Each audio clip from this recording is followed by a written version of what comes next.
ব্যস্ত এই শহরের চার দেয়ালে বসে ল্যাপটপের স্ক্রিনে যখন এই ছবিগুলো ভেসে ওঠে, মুহূর্তেই বুকের ভেতরটা কেমন যেন হু হু করে ওঠে। ইট পাথরের এই খাঁচায় বন্দি জীবনটা এক ফলকেই হারিয়ে গেল, আজ থেকে 10-15 বছর পেছনের কোনো এক মেঘলা দিনে। আচ্ছা, আপনার কি মনে পড়ে, আমাদেরও তো এমন একটা শৈশব ছিল, যেখানে কোনো দামি গ্যাজেট ছিল না, ছিল না কোনো কৃত্রিম বিনোদন, তবুও আমাদের আনন্দের কোনো কমতি ছিল না। আষাঢ় শ্রাবণের কোনো এক দুপুরে যখন আকাশ ভেঙে বৃষ্টি নামতো, তখন কি আর ঘরের কোণে মন টিকত? মায়ের বকুনি, বাবার চোখ রাঙানি, সব কিছুকে বুড়ো আঙ্গুল দেখিয়ে আমরা ছুটে চলে যেতাম সেনা সেই বিলের পাড়ে।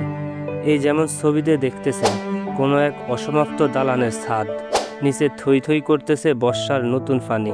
ঠিক এভাবেই আমরাও লাইনে দাঁড়িয়ে যেতাম, কার আগে কে লাফ দেবে, কার লাফটা সবচেয়ে দূরে যাবে, তা নিয়ে চলতো এক নীরব প্রতিযোগিতা। 1, 2, 3, আর তারপরে আকাশ থেকে সরাসরি সেই শীতল জলের বুকে এক মরণ জাপ, বুক ভরে জল ছিটানো, চোখ লাল করে সাঁতার কাটা, আর কচুরিপানা মাথায় নিয়ে জল ডুবো খেলা। তখন আমাদের কোনো সুইমিং পুলের প্রয়োজন হতো না, এই উন্মুক্ত বিল, এই কদমাক্ত জলেই ছিল আমাদের স্বর্গ। পানির নিচে কে কতক্ষণ দম ধরে রাখতে পারে, তা নিয়ে চলতো বাজি ধরা। ঠোঁট নীল হয়ে যেত ঠান্ডায়, শরীর কাঁপত, তবুও পানি থেকে ওঠার নামগন্ধ থাকতো না। আজ সময় বদলে গেছে, আমরা বড় হয়েছি, দায়িত্বের বোঝা কাঁধে নিয়েছি।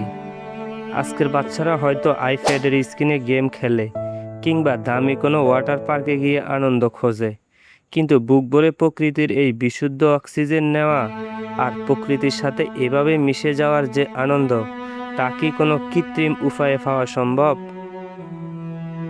আজকের এই ভিডিও শুধু কিছু শিশুর সাঁতার কাটার দৃশ্য নয়, এগুলো আসলে আমাদের হারিয়ে যাওয়া সেই সোনালী শৈশবের এক একটা জীবন্ত দলিল।